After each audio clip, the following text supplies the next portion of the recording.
All right, welcome back everyone. Hope you guys all had an opportunity to grab some food. We're just having a little bit of a lunch break at the moment, but we thought while we were all having our lunch, we could hear some really cool stories from people doing some really cool things on campuses across Canada. So I'm just going to introduce our moderator to start off with. Is Christy here? Let's see. Yeah.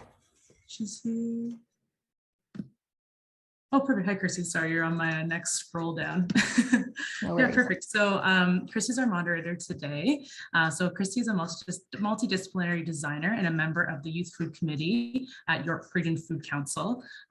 With our Youth Food Committee, she supports content creation and projects that aim to empower youth voices in food issues in York Region and Toronto and beyond. Christy holds a Master of Gastronomy from the University of Gastronomic Sciences and a Bachelor of Global Business and Digital Arts from the University of Waterloo. In her work, Christy aims to use design and food as a medium for social change, knowledge exchange, and community building. So please welcome Christy as our moderator today. So I will let her take it away. Thanks. Welcome everyone to our session. And this is just a casual session. We're hoping to generate some conversation. So I'll introduce our panelists for the session, and after each panelist speaks, we'll have some time for some Q&A. So we'll get to ask them questions and speak with all of them. So our first panelist of this session is Isabelle Reynolds. And let me introduce Isabelle. So Isabelle is Reynolds.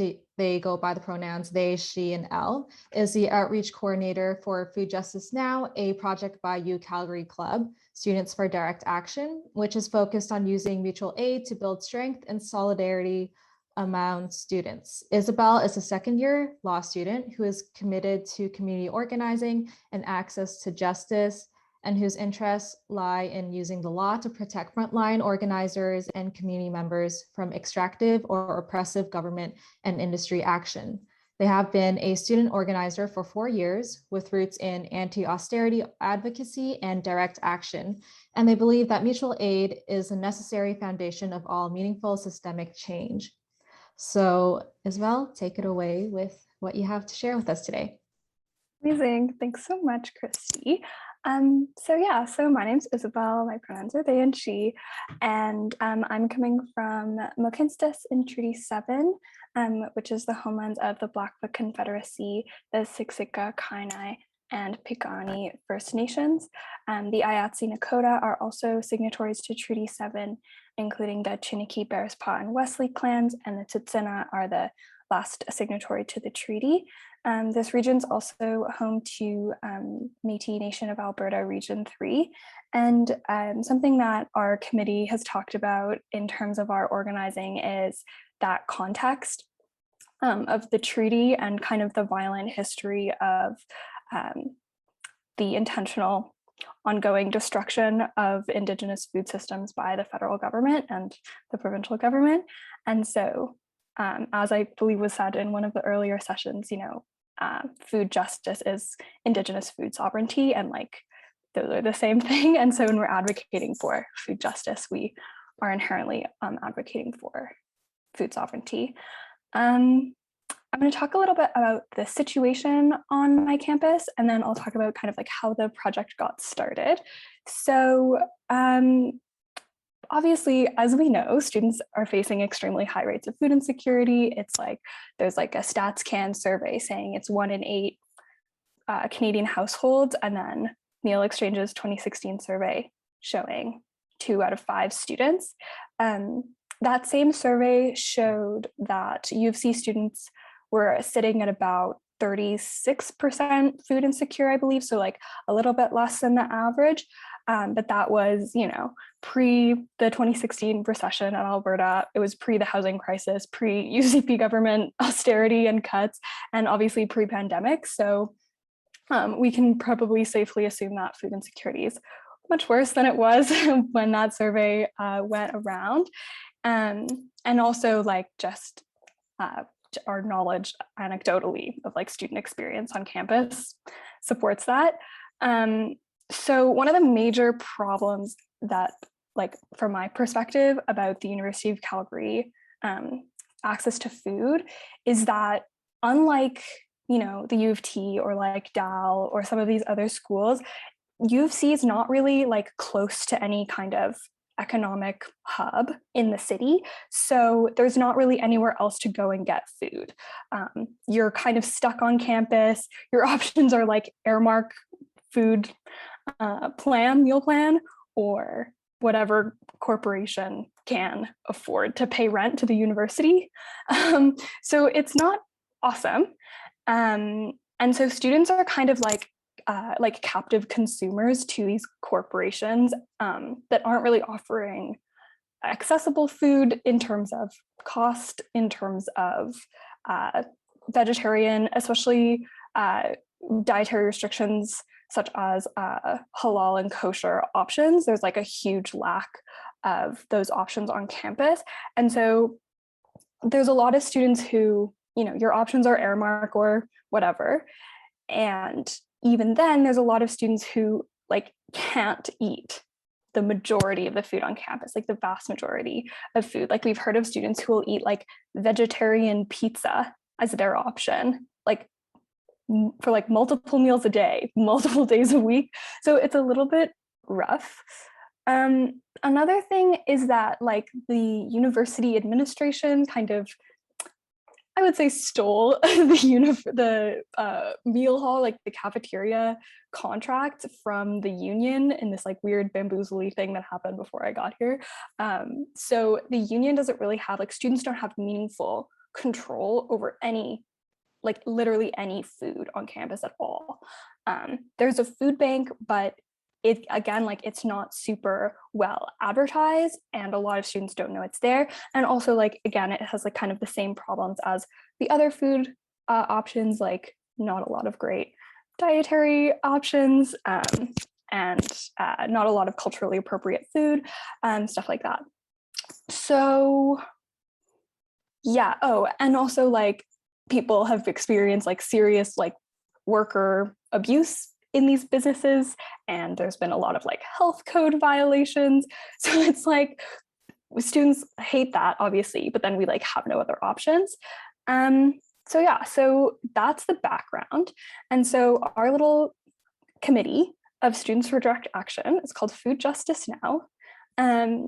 We have this short-term goal of like responding to the food insecurity crisis on campus, and then with an eventual aim of institutionalizing student autonomy over food on campus, to kind of like give to the next generation of students to like inherit and build up.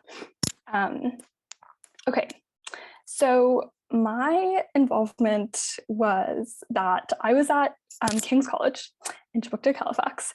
And I knew I was going to go to law school at U of C, and I was looking for student organizers on campus, and Students for Direct Action were kind of the only folks who were doing meaningful action. They were organizing around tuition, you know, small but mighty. And so when I got here, I like joined their little general meeting intake, and they were talking about a food co-op kind of modeled after Concordia's Hive Cafe. And so we started reaching out to those kinds of businesses like the Hive and the Loaded Ladle at Dal, just to like talk to them about their histories and like their bylaws and this kind of stuff. And then we started reaching out to co-ops, like the co-op sector in Alberta, and like the Allium is like a worker co-op in Calgary.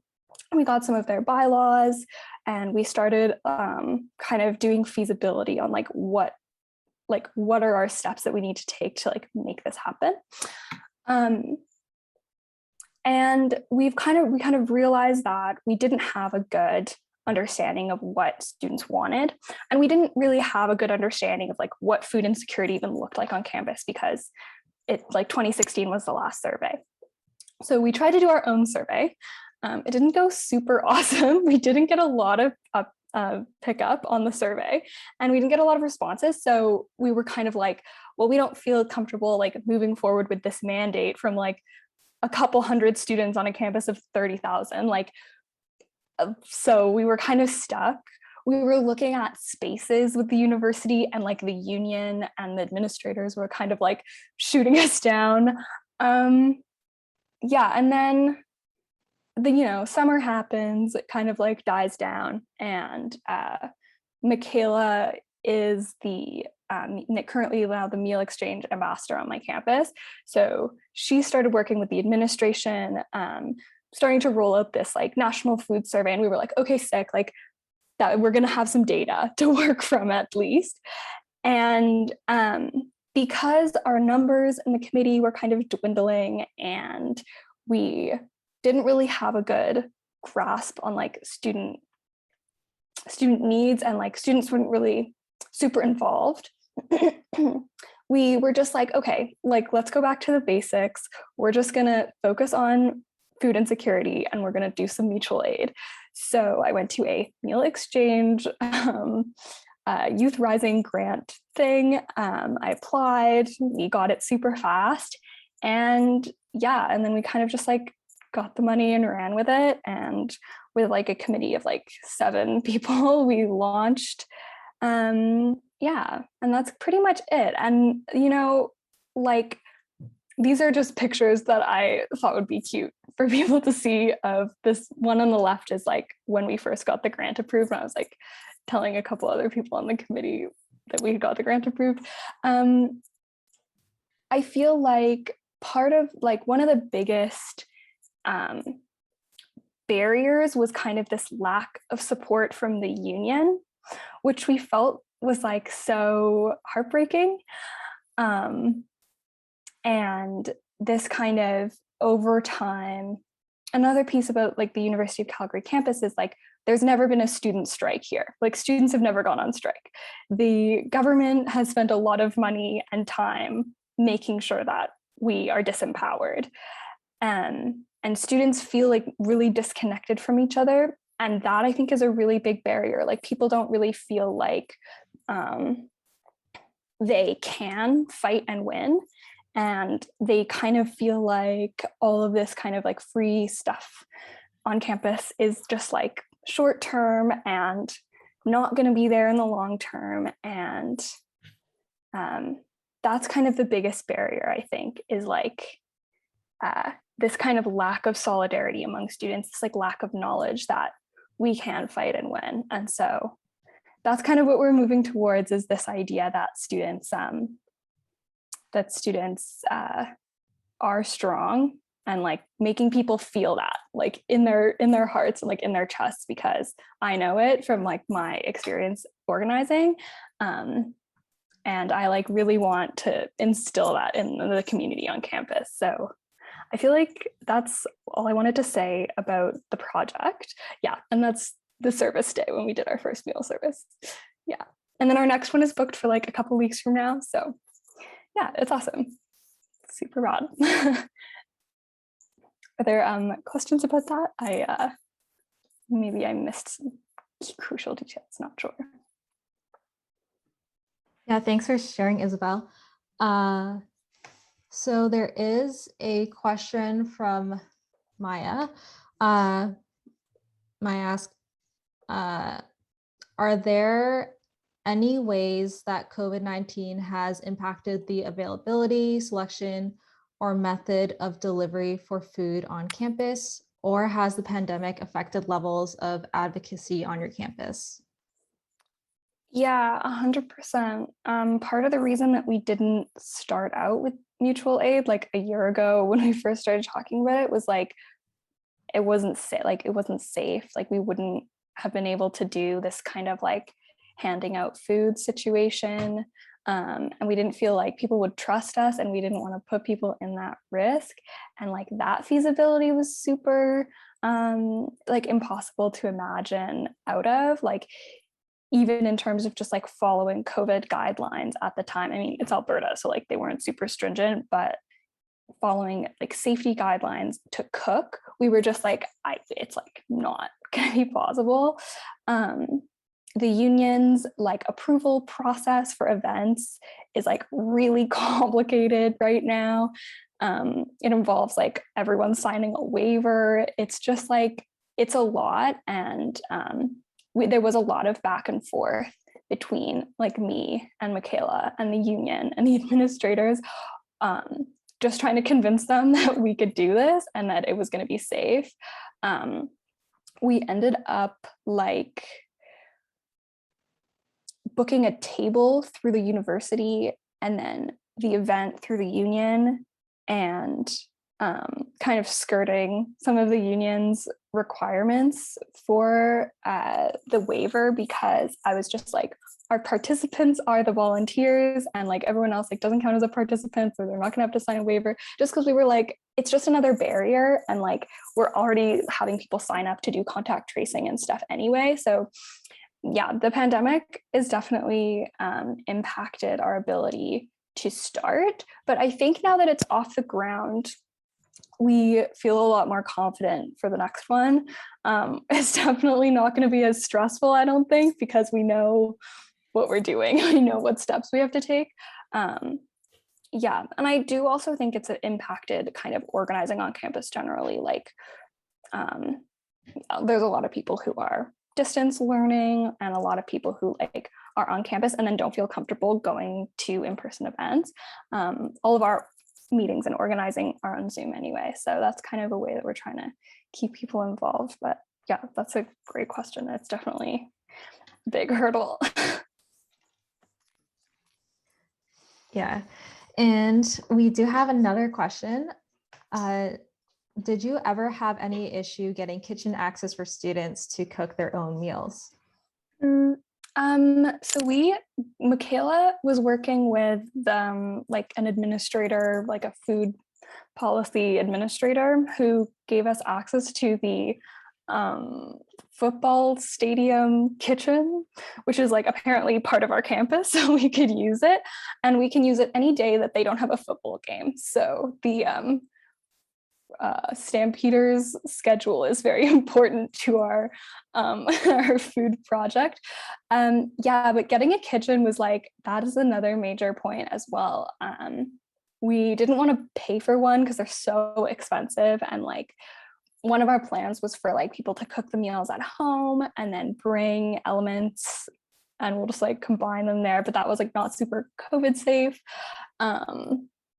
Yeah, the kitchen access was like a huge thing, and we really only got it like a couple weeks out. Like we had already started planning and all of this stuff, and yeah, getting a kitchen was major. I feel like in terms of getting kitchen access in the future, because I am imagining that at some point the university is going to be like, we don't like this, and pull it. And so we've tried to like put feelers out for maybe allies with industrial kitchens that would let us come in and cook early hours of the morning, maybe when they're not using it. But yeah, that's definitely something that we're paying attention to moving forward. I'm like not super confident that the Stampeders kitchen is a permanent solution. Great. Thanks so much, Isabelle, for sharing what you're working on at the campus. And now I'm going to introduce our next panelist, George. George Mitchell is a third-year sustainability student at Dalhousie who believes in the revolutionary power of food. On campus, they are a part of the Loaded Ladles Organizing Collective and work for Meal Exchange as Dalhousie's Good Food Ambassador. This year, they've been running food justice engagement initiatives to inform and empower the student body to reclaim our campus food systems. Aside from food, George loves to hike, read, craft, paint, and make bread, spend time with friends, and watch movies. They are also a tattoo artist, a very amateur hair cutter. Mostly though, George loves food and is continuously inspired by community building through food and food as a tool for revolution. So welcome, George, and take it away with what you've got for us today. Thank you. Hi, everyone. Thank you for having me here today, and also for organizing and putting this whole thing together. Yeah, so like Kirsty mentioned, I'm part of the organizing collective of the Loaded Ladle. And basically the Ladle is a student-run food service on the Dalhousie campus that works to address student food insecurity through workshops, skill building, community building, and also direct access to food for students. So I guess before I dive into the history of the ladle and like how we got started and what our operations kind of look like now, I just wanted to share like a quick reflection on the lands that the loaded ladle occupies. So kind of like to echo what Isabelle was saying earlier, we are located in, and where I am today, we're located in Shibuktuk Mi'kma'ki, which is the unceded, unsurrendered traditional and ancestral home of the Mi'kmaq and Maliseet First Nations. And I think because of the nature of the ladle's work, that is in food and food justice, continual reflection on our relationship with and to the lands is especially important. Like food is inherently tied to land, and the fight for food justice and sovereignty inherent to colonialism. And especially as the majority of our food systems in so-called Canada are built upon and continue to operate on stolen Indigenous lands, we're only able to enjoy the abundance that the lands offer us because of the thousands of years of caretaking and protecting and stewardship that have been undertaken by Indigenous peoples across Turtle Island and beyond. So I guess I wanted to just like express my gratitude on behalf of myself and also the Loaded Ladle for the generosity, strength, and wisdom of the Mi'kmaq who have allowed us to benefit from their historical and ongoing stewardship, especially in relation to the foods that sustain us all. Yeah, so the Loaded Ladle, we started just over 10 years ago, but it was under the name of Campus Action on Food. And it began primarily from a group of students who were interested in doing like some kind of anti-capitalist organizing on campus. And they thought a good first start would be to challenge the exclusivity contracts that Dalhousie and also the student union had with the food service providers on campus at the time, which were Sodexo and Aramark. And like this is how most campus food services operate.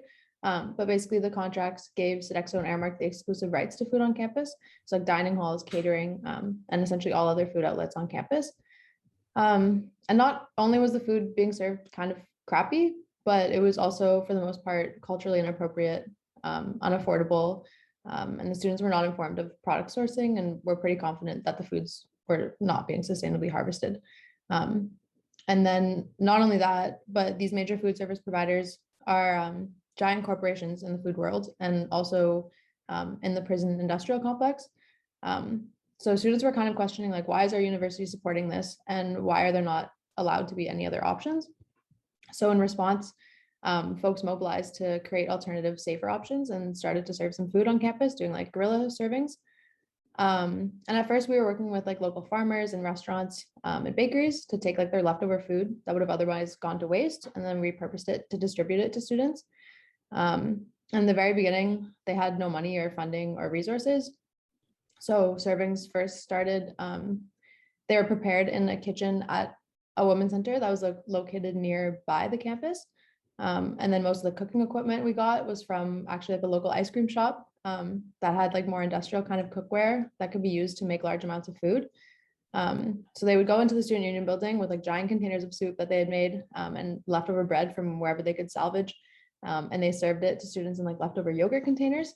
And the servings would last for a couple of hours, but then once the group of students that were getting the food like dispersed a bit and there was less of a crowd, security guards would come in and actually kick the students out that were serving because they were breaking the rules of the exclusivity contracts.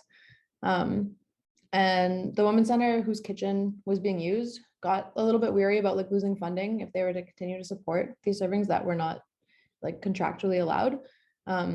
But at the same time, there was another food justice group that was forming at King's College, which is like literally right beside Dal. And they had access to a kitchen. So that was what would be used moving forward for servings at school, and then also for solidarity servings.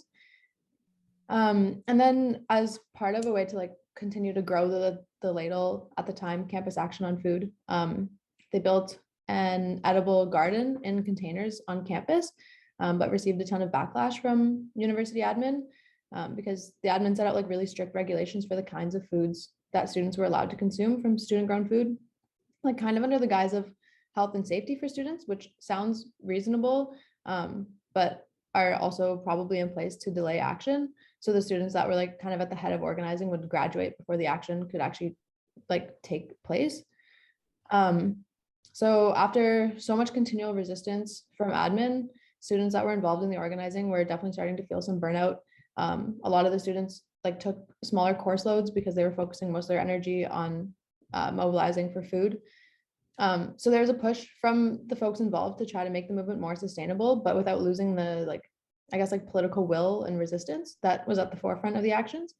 So they looked to form like a cooperative that would involve the student body instead of just pushing back.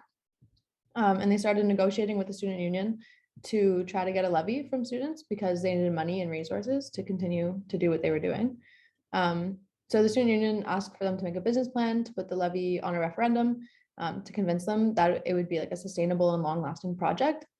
But also part of the resistance that they got from the student union came from the fact that the collective was really not representative of the student body. The organizing collective started off predominantly, if not all, white, and they were serving vegan food. So it was kind of a question of like, how is this for every student when it's a bunch of white people serving vegan food? And since the ladle has grown and become more representative of the student body, which I think is like maybe reflective of its political growth and movement as well. But of course, we're continually putting in work to like accurately reflect and represent the student body and continuing to learn and grow along the way. But the organizing collective met continually with the student union to try to get the levy, and they did eventually get it. And then with the levy and also so many grants, the ladle was actually able to build and install a community kitchen in the student union building that's still in place now and like where we operate out of now. And since then we've only been growing. So now we have a team of 6 permanent staff and they all receive a living wage, which I think is pretty phenomenal. And we also hire a lot of students for short contracts with Canada Summer Job Grants that we receive. And then we also have an organizing collective that's made up of a bunch of representatives from the student body and a huge team of volunteers as well. And then, so now we get a levy from students to fund most of the work that we do. So how it works is like students pay, as part of our student fees, we pay like $9 a year and it goes towards funding the ladle. And then we also apply for a ton of grants as well. And then with this money, we serve free lunch to students and community members in the student union building every day of the week except Mondays from 12:30 to 2. And that's like every week throughout the school year. And then we also do like servings maybe like once or twice a week in the summer months. And then aside from direct access to food, like through these free lunches that we distribute, we also run workshops and educational programming on like food justice and food security, food sovereignty, food systems, and then also workshops on like growing and preparing and even preserving like cultivated and wild foods. And then we're also still continuing to do solidarity servings for like other actions and groups in the community. And all the food that we serve is plant-based. And then we also sometimes have like gluten-free options available. And we get all of our produce from Nova Scotian farmers, and we buy any produce that our student union market is unable to sell, which is also sourced from Nova Scotian farms. And then we get all of our dry goods like beans and grains and those sorts of things from a mill in New Brunswick. And then everything else we do try to source locally when possible, but the reality of growing conditions here means that we do have to purchase some ingredients that have been grown from pretty far away. And yeah, we're also super dependent on all of our volunteers. The entire board is made up of volunteers, and we have volunteers in the kitchen every single day that are helping us prepare and serve food, and also who help us like clean up or prepare promotional materials, or essentially just get involved in any other way that's needed. So yeah, that's like a super fast and brief summary of how the ladle started and like kind of where we are now and the kinds of work that we get up to. I hope I didn't forget anything, but yeah, if anyone has any questions, I'm definitely happy to answer them in whatever capacity I can.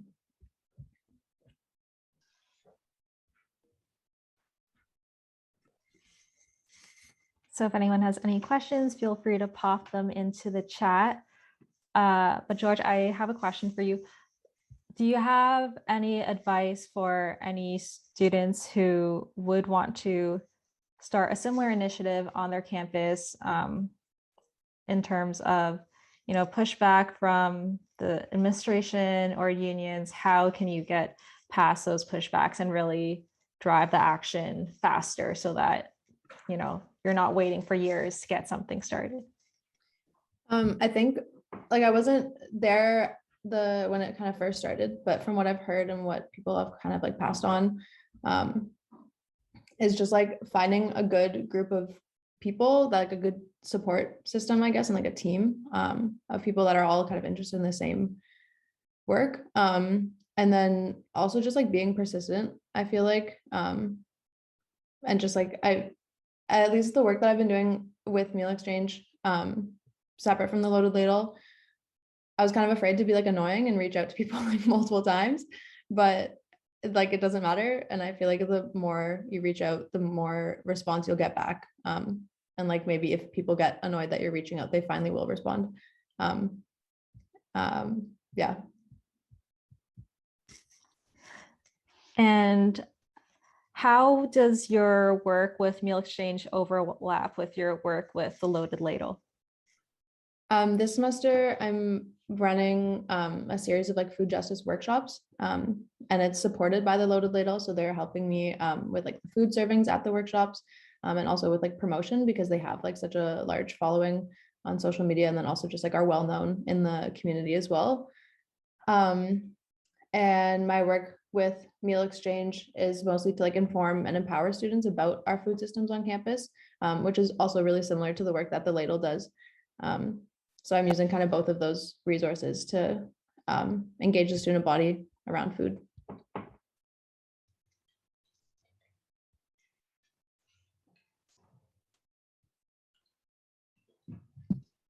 I'm not sure if Christy is frozen there. Is she frozen for other people too? Is it just me?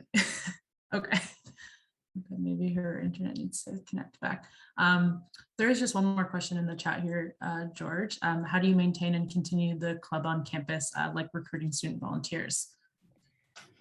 This year we did like a bit of tabling at the student society fair, and basically just like answering people's questions with stuff like that. But also a lot of the time people are coming to get servings, and we'll be like, how do I get involved? Or like, how does this work? And just want to know more. So I'll tell them. And then we're also we do a lot of like outreach in the community, just like trying to get people informed and involved as much as we can. But people, I think, really like volunteering. So once they kind of start volunteering with them, they like often come back and like share it with their friends and like, come volunteer in the kitchen. Yeah, that's awesome. Yeah. I think, yeah, if you make a fun environment to volunteer, and people are going to want to come and hang out and build those connections. So that's awesome. Yeah, absolutely. So we have Christy back. Sorry, Christy, took over for a sec. Oh, no problem. I appreciate it. Yeah, sometimes the internet just wants to cut off. No worries. George, I actually have a quick question for you as well. Okay. Maybe, sorry, I had to step away for a sec, so sorry if you already talked about this, but I'm just wondering, because it was a bit of like a tumultuous relationship with administration at the beginning, how is it now? Is it still that sort of back and forth, or is it a bit better because you've been around for so long? I think it's definitely better now, just because it's like more established, and like we also are getting that support from the levy that students are paying, and then we also now, like before, a lot of the backlash was like because it wasn't the servings that they were doing within the student union building were like against the contract, because you weren't allowed to have any other kinds of like food services except for the food service provider that they had the contract with. But now there's like a clause in the contract that is like the exception of the Loaded Ladle, essentially. And like having that space for our kitchen is also definitely helpful, because now we have like physical infrastructure to support it as well. That's awesome. Thank you. Yeah, thanks, George, for sharing your work with the Loaded Ladle and what's going on with your projects. And now we're going to have our next panelist, Adam. Adam El-Masri is a recent graduate from the University of Toronto, where he studied computer science and Indigenous studies. He is a software engineer and educator by trade, with a focus on the intersection of education, policy, and technology. Adam works on numerous grassroots, critical, engaged, and socially impactful projects that focus on poverty alleviation, and given his lived experience. He is currently the founder and leader of the U of T Emergency Food Bank and is a member of the Toronto Youth Food Policy Council. Adam is a coffee nerd and outdoor enthusiast, and you can regularly catch him cycling between Toronto's coffee shops and almost every day of the year. So welcome, Adam, and I'll pass it over to you. Thanks so much, Christy. And then thanks to everyone who spoke before me. It's nice going last because I can sort of just refer to other folks' presentations and information so it doesn't come across as redundant. Following from the previous speakers and in terms of land acknowledgements, one thing I do want to say, it is important to acknowledge the land that we're on. It's equally more important, or sort of even more important, to understand your own relationships with Indigenous communities, both past and present, and sort of what it means to be on this land and how you participate in the action of reconciliation.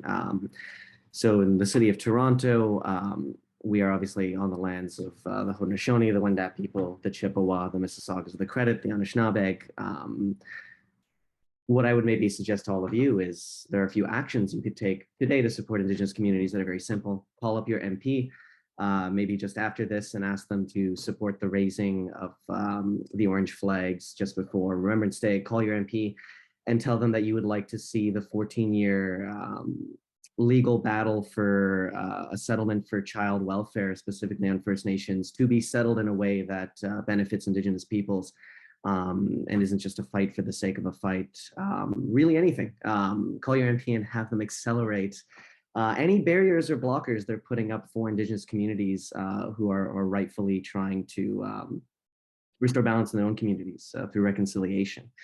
So I'm here today to, I guess, speak about food insecurity and sort of my path to it. I founded the U of T Emergency Food Bank at the beginning of the pandemic.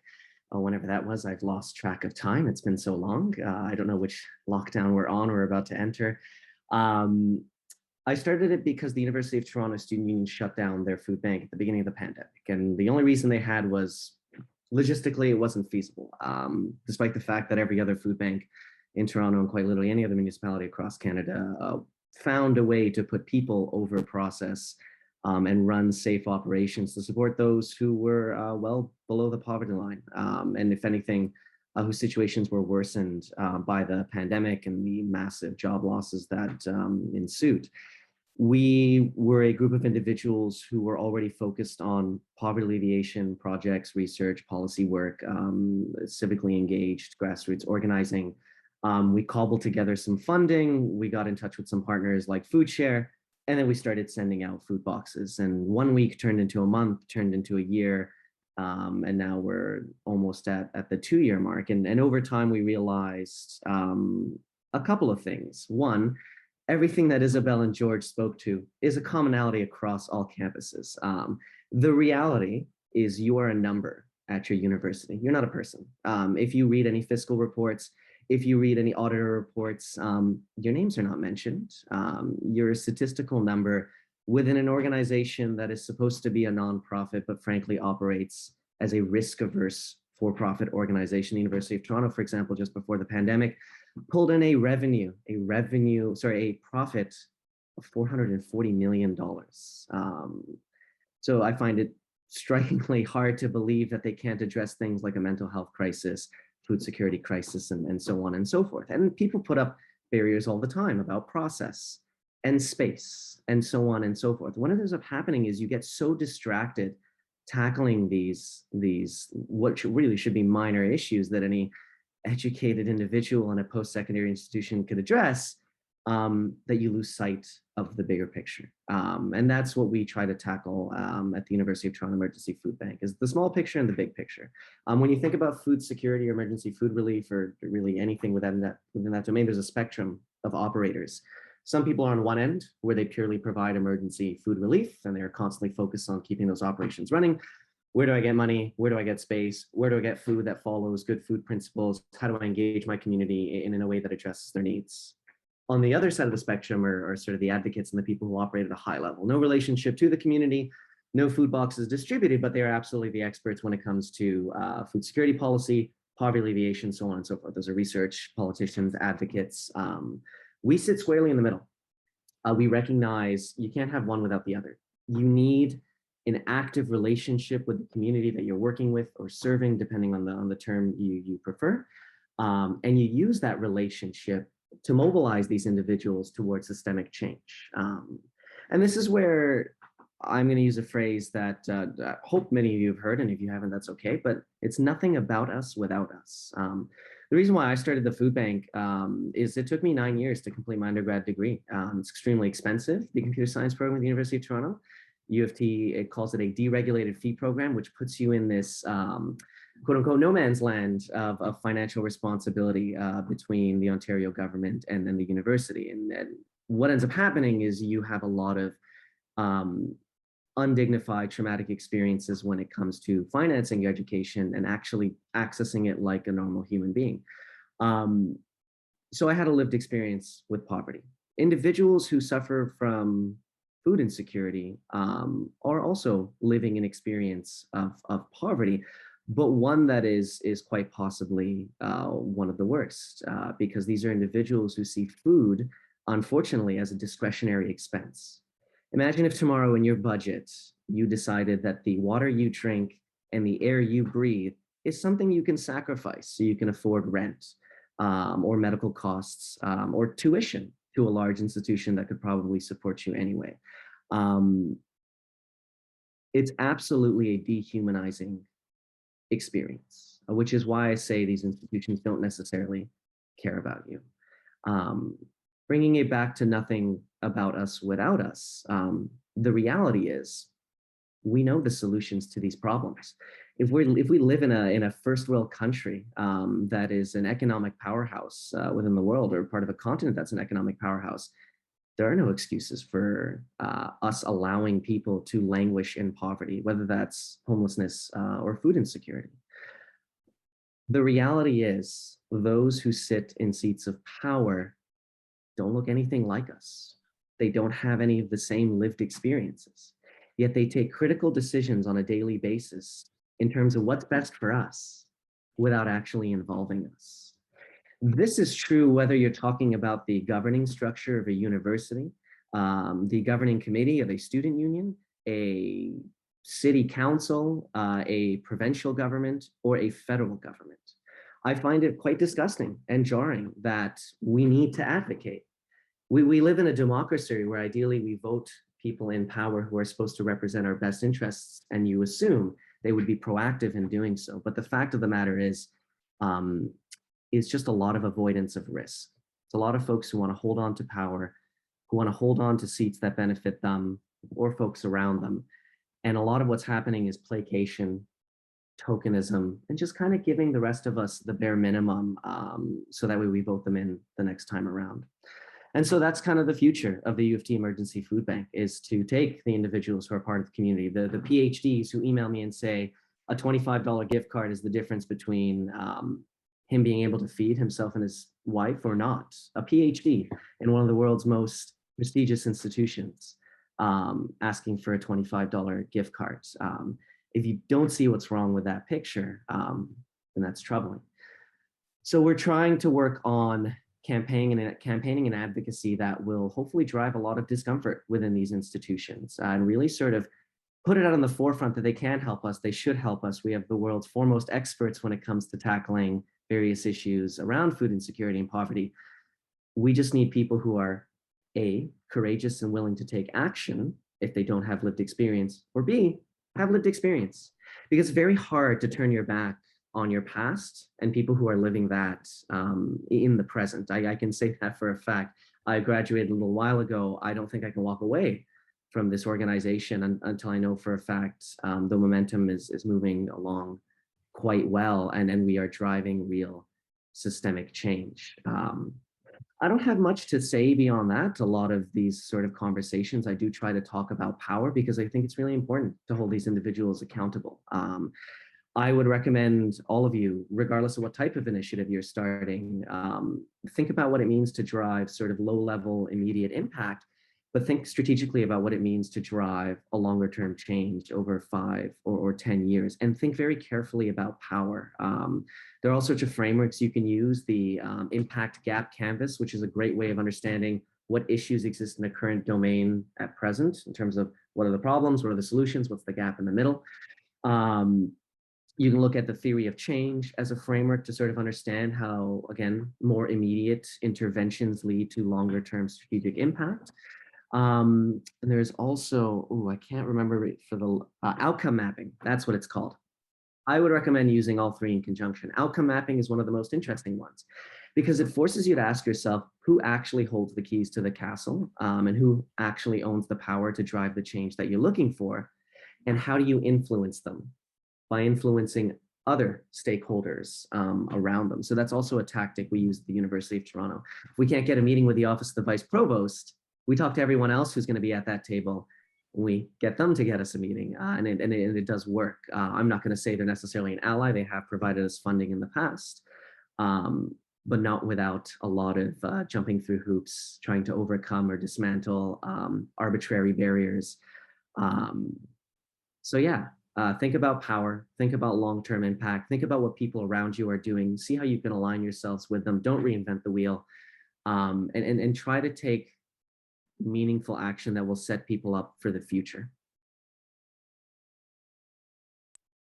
Thanks, Adam. Thanks for ending us off with a really great conversation. You know, oftentimes people who are making policy or who are in power have no understanding of what it is like to be food insecure. So we do have time for one question, and this is the question. I know that in the last few years, there has been considerable mobilization around student mental health at U of T. How would you say that the work of the U of T Emergency Food Bank could tie in with this?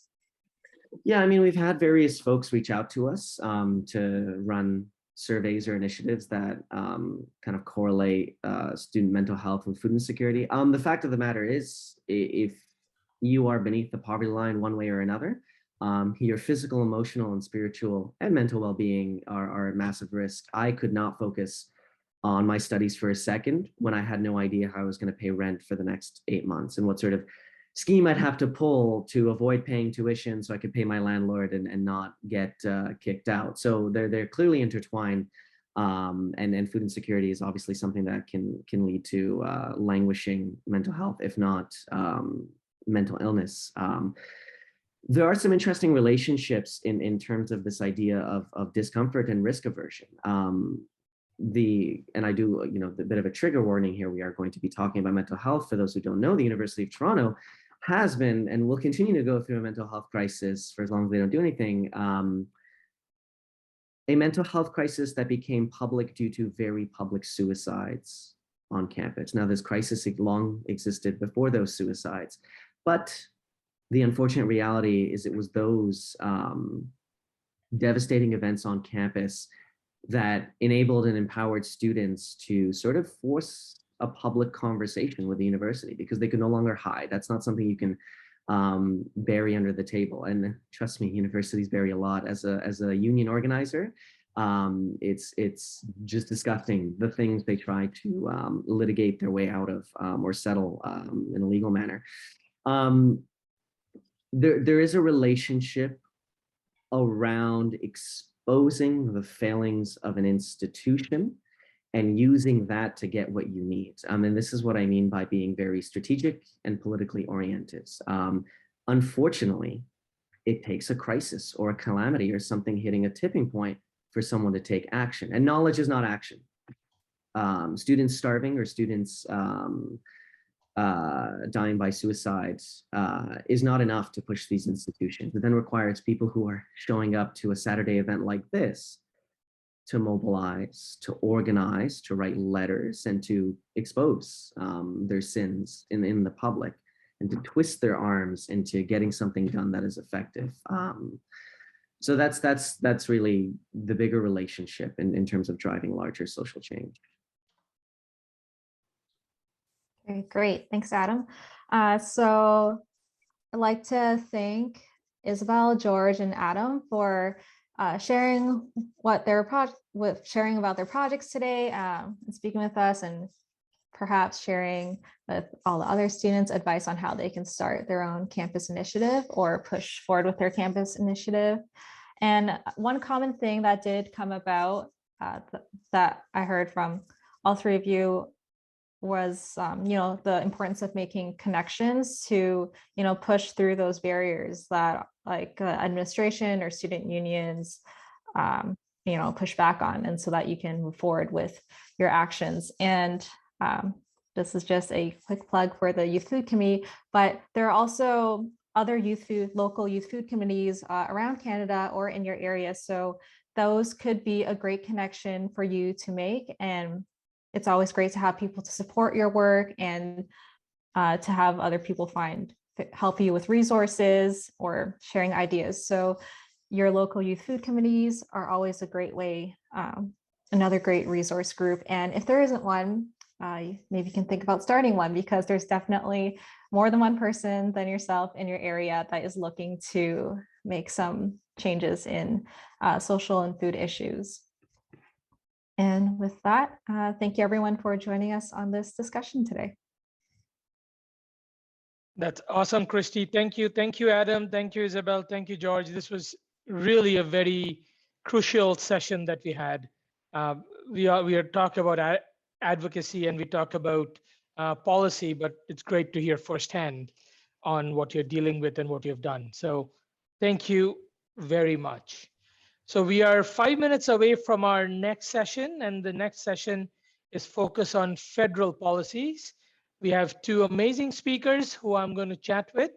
So we'll take a 5-minute break, use the washroom, top up your water or your choice of beverage. Somebody may be doing coffee, but it's up to you.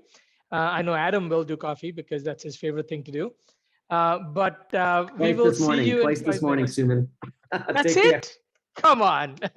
So I will see you all in 5 minutes. Please hang out, stay. Brenna, if you want to just play our video for any newcomers who haven't seen our video yet.